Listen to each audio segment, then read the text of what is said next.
I got nothing to say today. Let's get started.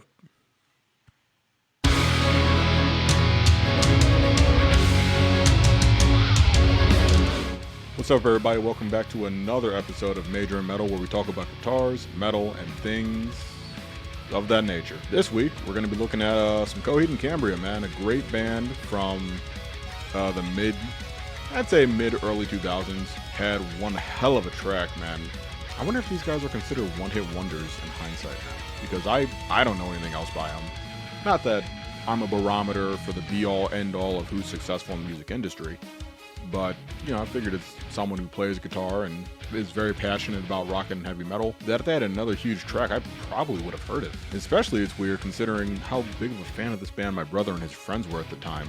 Like, this was their favorite band, man. All they would do is just get high and listen to Coheed, dude. That's what they did. This week we're looking at some Coheed and Cambria, man. We're going to be doing Welcome Home. Great track, great trading solos in there. I mean, this is a really cool song. Really great verse. It uses some first inversion chords. Y'all know I love my first inversion chords. Like most of you, I first heard this song in Rock Band. What a great song to introduce people to this band, man. Because I mean, it really highlights just how incredible of a vocalist Claudio Sanchez is. I recently learned that he wrote the entire album, Good Apollo 4 on Burning Sun. Or maybe I said that backwards. Maybe it's Good Apollo on Burning Sun 4. Yeah, that's what it is. He wrote the entire album, you know, like music and lyrics. I had no idea. It's like, dude, this guy's a powerhouse, man. That is a huge accomplishment. He did a great job. If you want to go really deeper into it, maybe you're aware, maybe you're not, but Coheed and Cambria has a graphic novel that accompanies all of their music. I believe it's called The Armory Wars. In a way, it's kind of similar to one of my favorite musicians, guitar players, songwriters, call it what you want, Brendan Small of Death Clock, in that, you know, he has both of them have this whole universe in their head, and they just bring it to the masses, man, in song and visual art form. I just think it's incredible, man. It's a huge undertaking, and to be honest, I wish I could do that. Anyway, man, that's enough rambling on. Let's throw the headphones on, get in the DAW, and see what we can make happen. All right, so we're in the DAW here. As usual, I have my drums and bass made up. We changed the order of some things here. We decided to put things in an order that makes sense. You know, normally I had my bass and everything way down there. I'm doing way more music video stuff and like screen capturing than I am actually producing music these days. So while I really enjoyed having my bass and drums all the way at the bottom in score order, it just doesn't make sense for what I've been doing. Not that you care, just something I changed. But let's hear what we got going on here.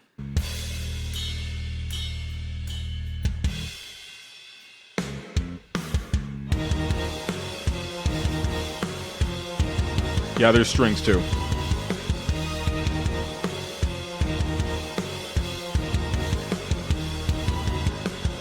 This song is also very orchestral. There's a lot of strings. I tried to learn and write out as much as I could, but I mean, it's very thickly scored. So we edit them in where we can. One thing that was cool, I recently watched a video of Claudio Sanchez kind of coming back, you know, 20 years later, because this song is now over 20 years old, and just kind of messing around with the faders and pulling things up and showing little things you may not have realized are in there. I mean, it was a really cool video. Honestly, it made me think of like doing this song. I hadn't thought about this song in years, but that's when I really learned just how the depth of the orchestra or orchestration on this song. For anyone curious, they did use live instruments when they recorded it, so that was pretty cool. Then again, it was like 2005, you know, VSTI wasn't nearly as good as it is now, so maybe they didn't really have a choice. Either way, it sounds incredible on the record.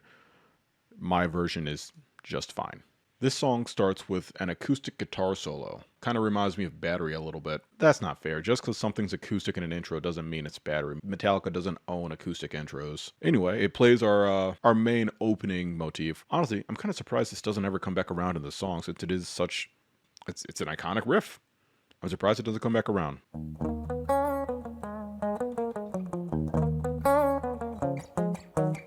So there are so many acoustic simulations online. There's so many EQ tricks to try to make your electric sound like an acoustic. I think they all sound like total dog.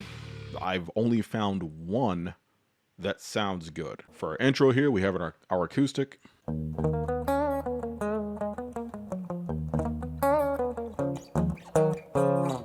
All we're doing is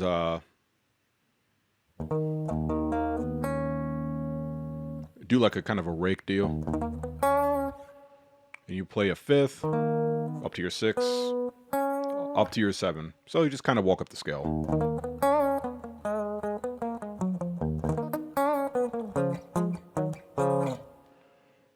That's all there is to it. It repeats. I mean, I guess I guess you guys can see me record it. It's just going to be me doing it anyway. Whatever.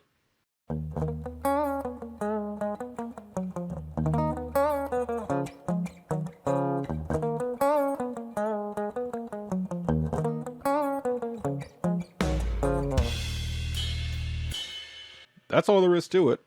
That hit goes crazy every time. All right, so that's our acoustic intro, man. That's not much more to it. That melody does keep coming up. It now goes to the main guitar. We're gonna do the rhythm guitar first. This part has two separate guitar parts, but I mean they're nothing crazy. It's just some power chords.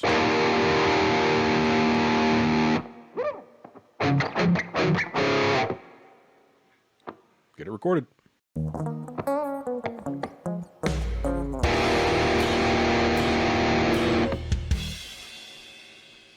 Did I really not tune this?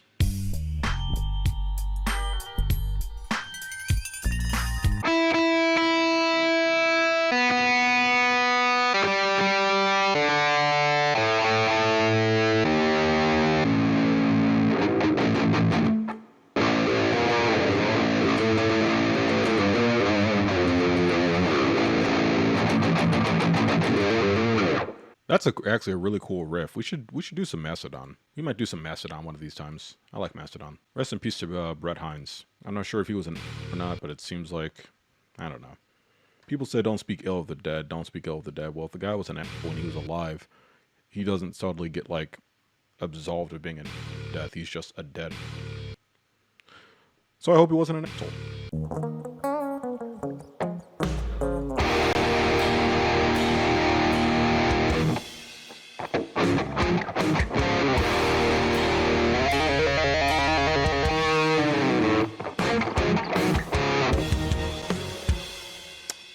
I didn't like that last interpretation.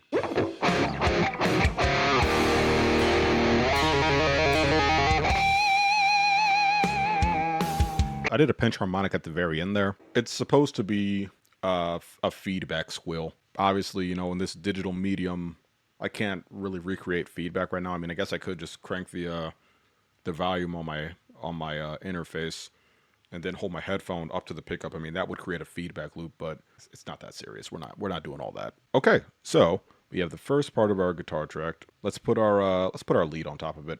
I say lead, but it's just the melody. And we'll talk a little bit about what it actually is on the back side of it there. We talked a little bit on the intro, but I kind of wasn't the best description.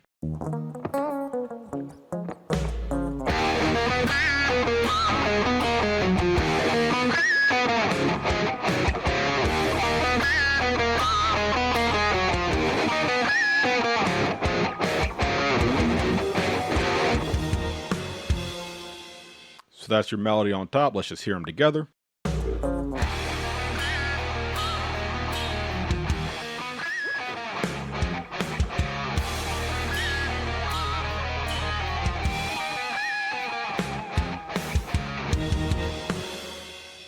So I'm gonna toot my own horn here. I think this is the best mix I have had in, let's see, this is episode 19. So in 19 episodes of this show, I think this is the best mix we've gotten. I don't know, man. When I was doing it, it just sounded so flat and dead. And this song is so epic. And I don't mean that in like the early 2000s. Well, it is the early 2000s song.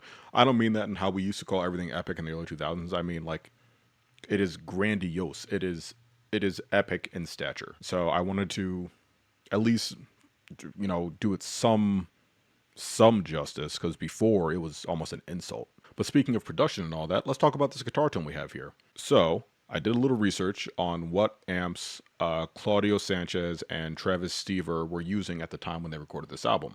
From what I was able to find, they were using a Mesa dual rec, maybe it was a triple rec, and a Bogner Uberschall. So I don't own a triple rec, nor do I own a Bogner Uberschall, and I probably never will. That's a very expensive amp. But we do have amp sims. So what we did was we found our Bogner Uberschall sim. To be honest, I didn't even really touch it. I just kind of, I just threw it on. We paired it with a 1960A cab, mic'd up with probably like a 57 and a 121. I don't remember exactly. We also threw a Maxon. No, I'm sorry. We threw a tube screamer on the front of it. And this is what we got. Does it sound like Coheed? I don't really think so. But I think it sounds really good. This is actually, I think one thing that makes a huge difference is that Coheed's tones aren't super high gain, you know. They're using some pretty high gain amps, but they're not cranking the gain on them. And it's just kind of interesting as I wouldn't really consider Coheed a metal band. Definitely progressive rock. They're metal adjacent for sure. But that also comes through in their guitar tones in that both the tones are somewhat low gain, you know. It's like a classic rock approach, but it's not a classic rock guitar tone. But yeah, that's what we did here. I was really impressed with that that Bogner semi I was able to get. I don't know, maybe I will buy a Bogner. I don't know. For that intro, we talked about your scrape. All that does is walk up your scale and then walks down your scale. We're in E flat for the record. Then it's followed by some double stops. You have D flat major, F minor, E flat minor, D flat major.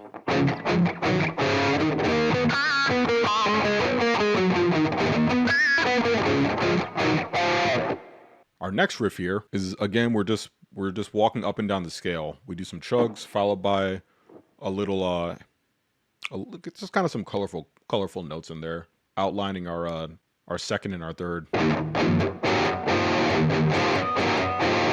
Then all it does is walk up the scale. A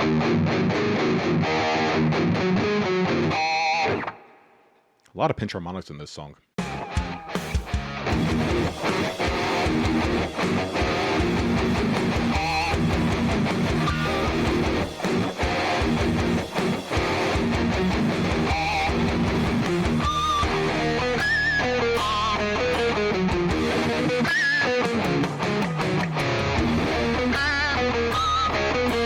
Right here.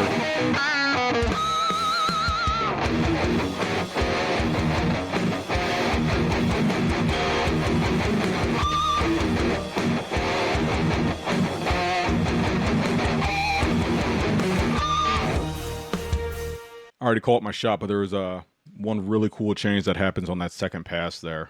It's when both guitars are squealing. It's sick.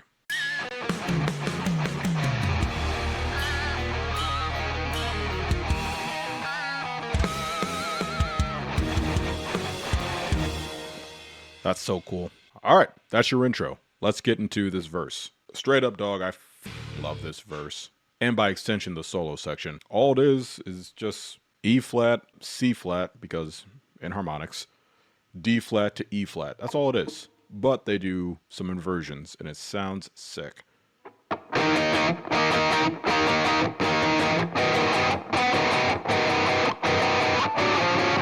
Whoops.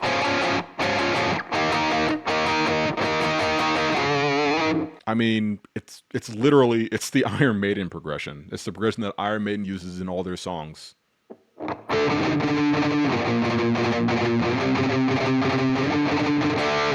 Yeah, man, it's tried and true. It just works out great. My only complaint is that the bass just stays on the root the entire time, or rather, it's just a pedal point on E the entire time. I think it sounds so great having the bass change the chords with the guitar. When it gets to the outro of the song, I have it programmed to do that instead of just sitting on the root. For the verse, I kept it true to the song against my better judgment. But yeah, let's just go ahead and get this recorded, man. It's just a great verse.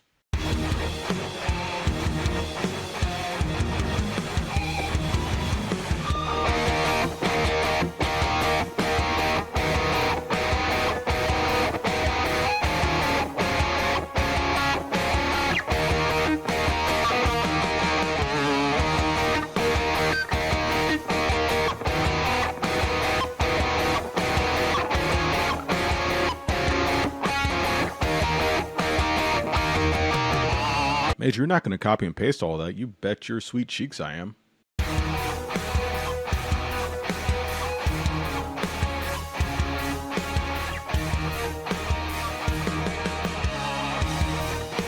You can clearly see that Claudio Sanchez and by extension Coheed and Cambria are fans of Led Zeppelin. I mean, this is a straight up rip of Kashmir, which I don't blame them. I have also ripped off Kashmir many times. Nobody owns that progression. No one owns your first going from the root to the sixth in a first inversion. Otherwise, Megadeth would be able to sue everybody because they could also claim like, oh, Dave always does that. So neither here nor there. It's very Kashmir. The strings going crazy and the orchestration are doing some. Let's just listen to that real quick.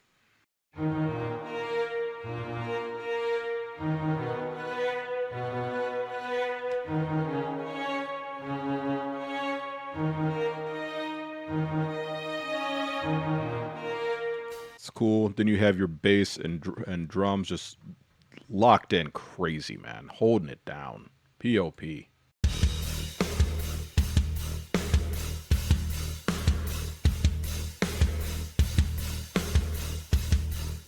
That is so sick.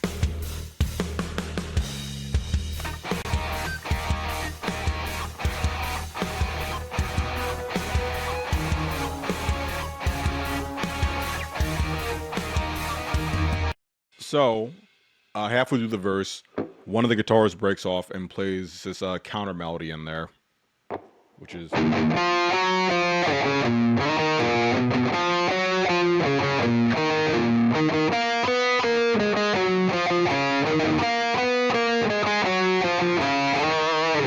just tasty.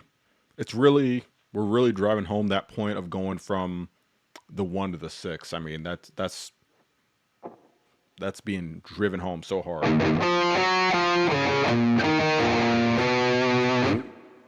I love that tonality, man. I love that sound. So let's get that recorded.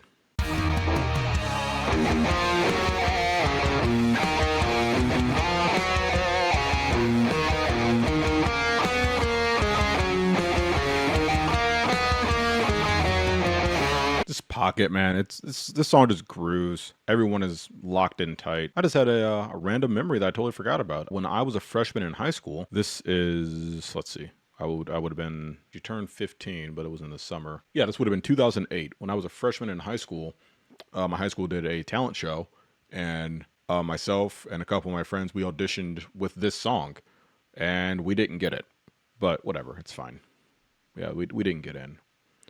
And shout out to, 15-year-old Major. I remember that dude just ripped this solo so well. And it's funny. Now we're just talking about, we're just sharing stories now. So this song is tuned down to E flat. As you all know, I hate tuning my guitar to different tunings. That's part of the reason I just bought a 7-string, so I can just avoid doing that if possible. Because of that, we tuned down our E string down to an E flat, kind of similar to what we did last week with The Memory Remains. Mixed with some unique chord shapes. But what's funny is I had to, because I decided to do that, I actually had to relearn this entire song a step down. Like the solos and everything, because when I initially learned it, I tuned my guitar down to E flat, or maybe I had I had that Greg Bennett Explorer. I had a couple different guitars. I mean, at the time I had my Greg Bennett Explorer, so that was probably tuned down to E flat.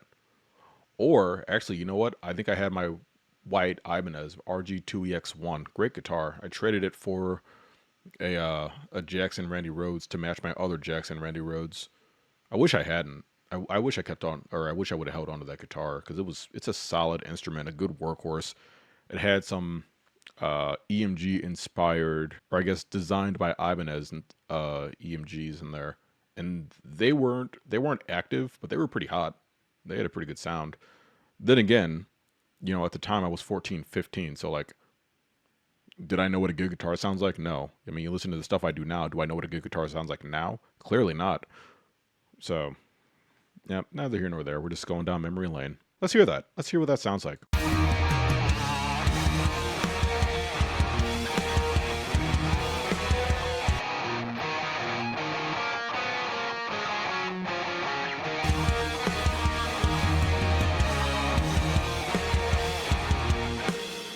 In my opinion, it's a weird production choice to have it solo to one guitar doing that instead of having an overdub guitar play that riff, but that's how it is on the record. For a song that is so heavily scored, they really went for minimum production on the guitars and bass and all that. But because the song is so heavily scored, that was probably an intentional choice because, like, you got to create room somewhere. You know, you can't quad track guitars, have overdub guitars, lead guitars, solo guitars with an entire orchestra on it. It just becomes a crowded mess. You can't do. You can do it, but you got to have a great producer. Which, I mean, obviously they had one for this album. This album sounds phenomenal. Another sidebar. Geez, we're all over the place today. This is probably a good time to mention. I don't just play other people's music. I actually write my own. Yeah, I have a band called Astra Mori. We are a progressive symphonic power metal band. We got a lot going on. We're in the middle of recording our first EP. All the songs are written. I think we're adding one more. I don't know. We're kind of searching around for a producer, you know, to find someone who is versed in heavier music, 2 styles of vocalists, one higher, one lower, some aggressive vocals with orchestration behind it. I mean, we're talking strings, brass, synths, choirs. It is very thickly scored music. I love it. But when I was kind of researching this song, it made me realize, like, you know, if someone were to ask, what does your band sound like? Realistically, I could say like a heavier Coheed and Cambria, which is crazy because, like, I'm actually not a huge fan of this band. So, like, why am I writing stuff that sounds like their stuff? I don't get it. All right, so let's get into this. I guess it's the chorus. I don't know. It's a pretty cool part. You know, you got some chugs there. Yep, three chugs and a pinch. That's all you get.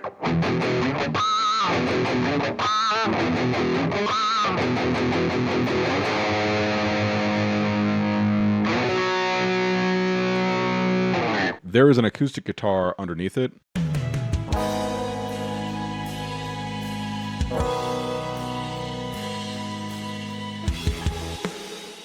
We went through and pre-recorded that part because they are just regular cowboy chords. But it's tuned down a half step, and it's like, all right, I'm not going to tune my guitar down a half step to grab these chords. So I just recorded them, pitch shifted them down. There you go. If anyone doubts if I can play an A minor chord to a C major, there.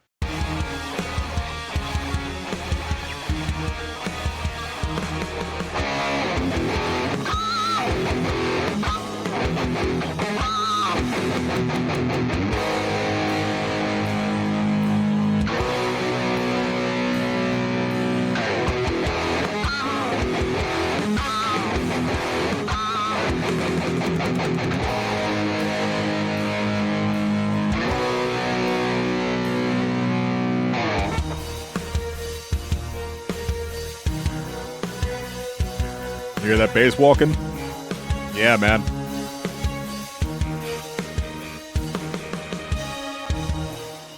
I really think it's a missed opportunity. Because, like, it just adds so much motion. And not like motion how, like, kids are saying these days. Like legitimate harmonic motion, having the bass following the progression. I think it adds so much. But that's cool. All right. There is like a bridge section in the middle here. I'll be honest, I'm not a huge fan of it. So we are going to skip it, but we do need to play part of it to get context for the solo here.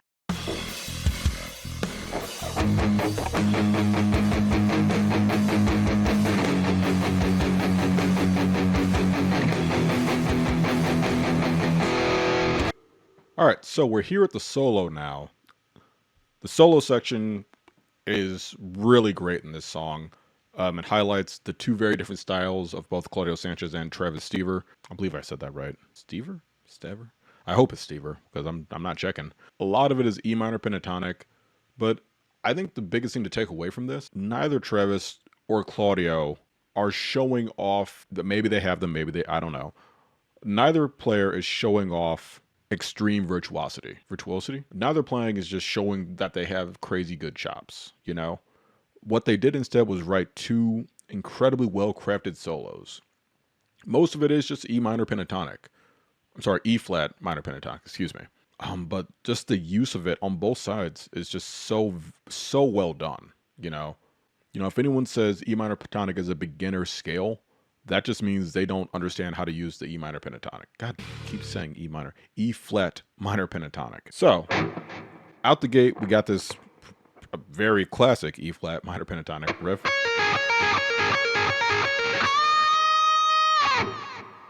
Triplets into it. I mean, you wouldn't talk about being influenced by Zeppelin. I mean, that is a very Jimmy Page lick right there. First solo was done by Travis Stever, by the way. It goes Travis, Claudio, Travis, Claudio, Travis.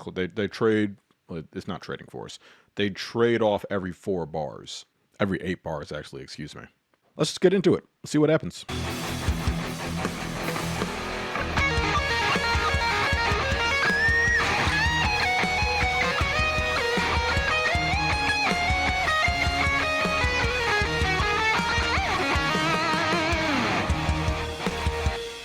First off, nailed it first take. Secondly, though, this really driving home what I'm saying, man. Like, there's nothing in that solo that's crazy unorthodox. It's just great writing.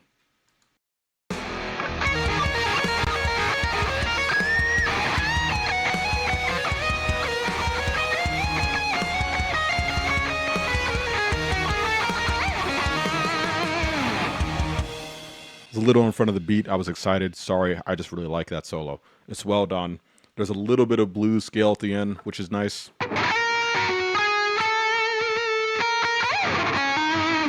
Sick. It really is.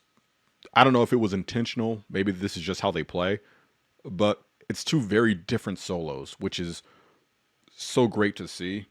You know, when you take bands like, for example, you know, let's take Slipknot, since we did one of their songs. There's not a whole lot of difference in solo styles between Jim Root and Mick Thompson. From looking at it, the approach was kind of the same. But that's what's really nice in here is that Claudio, maybe he's a vocalist first, I don't know, but his solo is more approached like a vocalist. You know, there's space. He's literally takes time to breathe. Like it's like he's trying to sing through the instrument. So maybe if he's a vocalist first, this makes perfect sense. You know, meanwhile with Travis, if he's a guitar player first, which I'd be willing to bank he is, he approaches it like a guitar player would. You know, a lot of staying in boxes and thinking ergonomically what makes sense when I'm here. As opposed to Claudio's like, okay, what notes do I want to hear? What melody do I want to sing? You know? I could be way off. This is just my interpretation.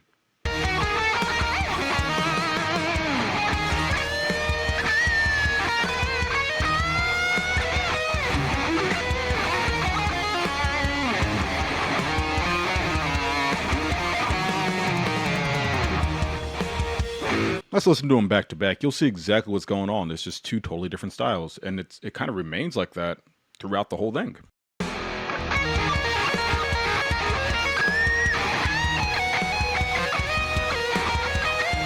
So, like I said, this is a very straightforward approach to the instrument. However, this next one is more like a song, like someone's singing, you know?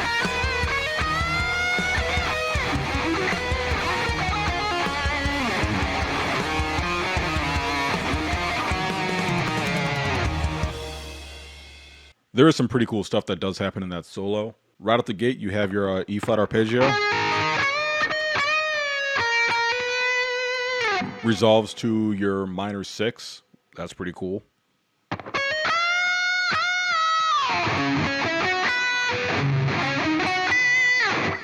That sequence of notes right there, you're actually outlining a C flat arpeggio with, you could make an argument that it adds the 9, a C flat add 9 arpeggio. I personally wouldn't call it that. You just kind of pass it as you go through.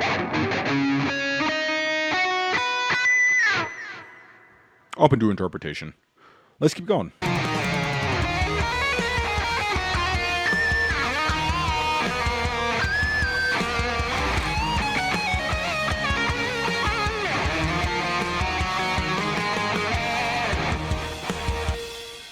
So the third solo, or Travis's second solo, depending on how you look at it, starts with this scale run here. Something like that. That is your F Locrian. We've talked about modes a couple of times on this show. Let's talk theory. Remember, a mode is simply when you take a scale and you start on a different note within that scale. We are in E flat natural minor. We're going to start on the second scale degree, F, and then continue the scale as if nothing changed. Now, if you remember before, when I think at one point in time I had all the modes listed in order, Locrian in a major scale is the seventh, right? However, in a minor scale is the second. Why is that? Because if you remember when we talked about parallel major, parallel minors, I believe we did. Maybe we haven't. I don't know. E flat is the parallel minor to G flat major. And in the key of G flat major, wouldn't you know it, F is your seventh scale degree. So there you have it. Followed by some big minor pentatonic bends. Then just walks up your scale. Again, man, neither of these cats are doing anything crazy solo-wise. It's just great note choices, great playing, tasteful playing. It just goes to show you don't need to be, we don't all have to be John Petrucci. Like, I want to be John Petrucci. I'm still going to strive to be John Petrucci. But you don't have to be John Petrucci if you don't want to. You can be a Claudio Sanchez, a Travis Stever. Hell, you can be a John Mayer. You can be a Jack White, Jack White is definitely not known for his guitar prowess, but, he's a great writer, great song singer, great songwriter.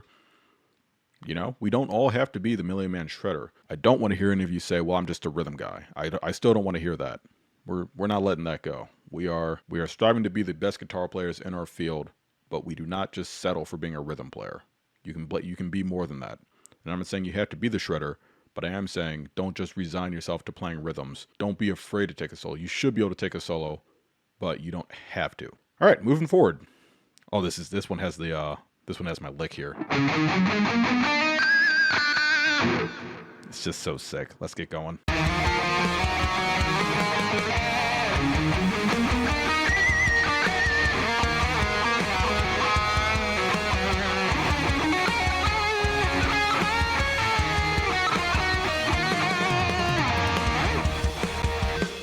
Something like that. I gotta go there and listen back to the song.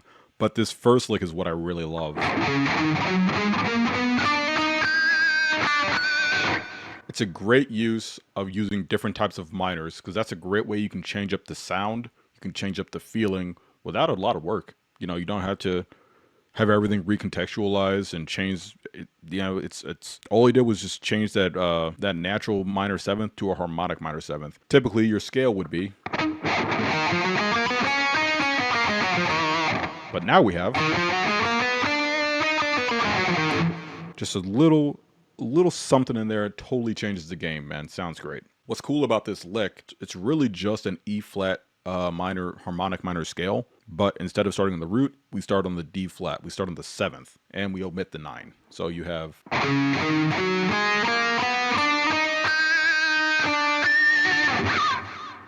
which is so cool, man.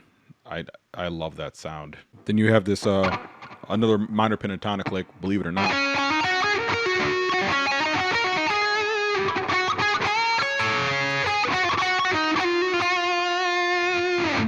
And it ends on your on that F there. It ends on the 9. A lot of really good choices for notes. Let's get to this next part, man. This one's the hard one.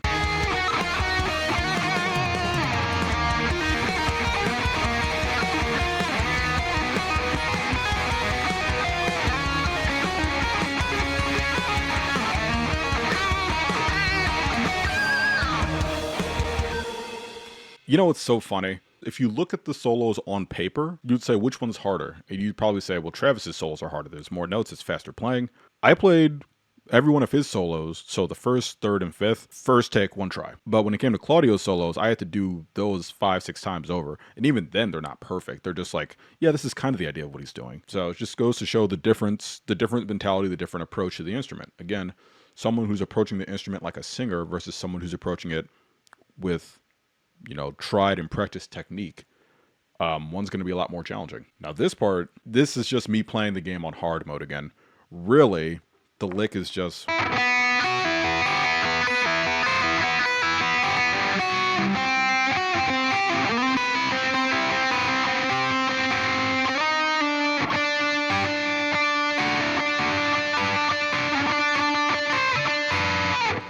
which there's some weird stretches in there for sure. I didn't play that perfectly. But because I did not tune my guitar all the way down, I don't get to use the open strings.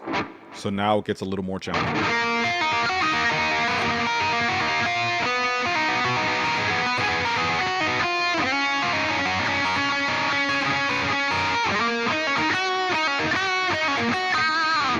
It's still a great lick. And what we have going on is just, you're just using a pedal point. It just follows your progression. Up to your C flat there. Up to your D flat there.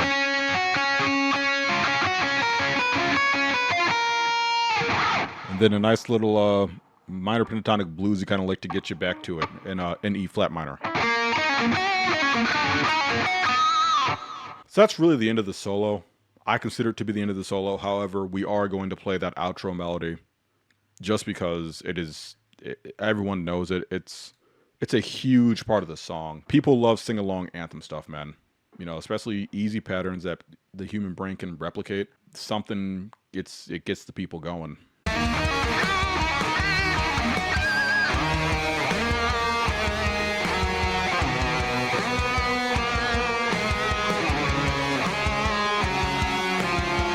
And the lick.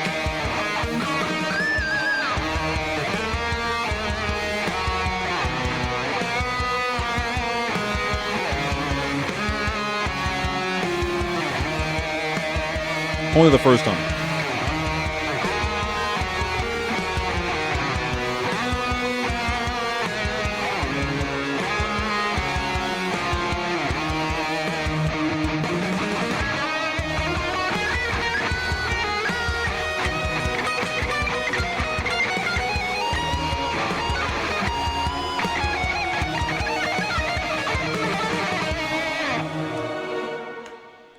Little fun shred at the end there. Let's just listen to this last bit, man. I do really like this part.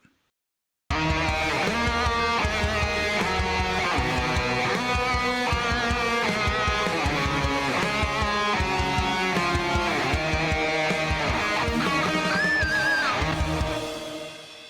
nailed the pinch, man. I pinched the shit out of that. There is a choir going on. It's just, I get the same thing going in a bunch of different octaves.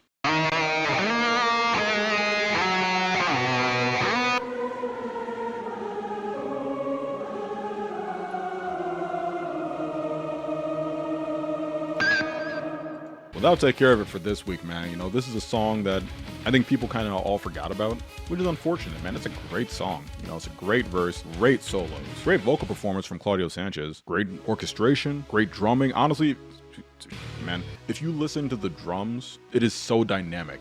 From the beginning of the song to the end, like that is a drummer who plays an instrument. He doesn't just hit stuff, man. There are so many drummers that just hit stuff. This dude, whoever it is, and I'm sorry I'm disrespecting him by not knowing his name at the moment, just plays the instrument. It sounds so good. Every week's a new subject. Please leave your suggestions for stuff. I think next week, spoilers, I think next week I'm going to do Mr. Crowley, so we'll see what happens with that. It all depends on how deep I want to go into analysis on that solo, because I know it's mostly just D minor, but if you pick it apart, I'm sure you can find what's really going on. But anyway, man, this is Major and Metal. I'm Major, and we'll see you next week. Peace.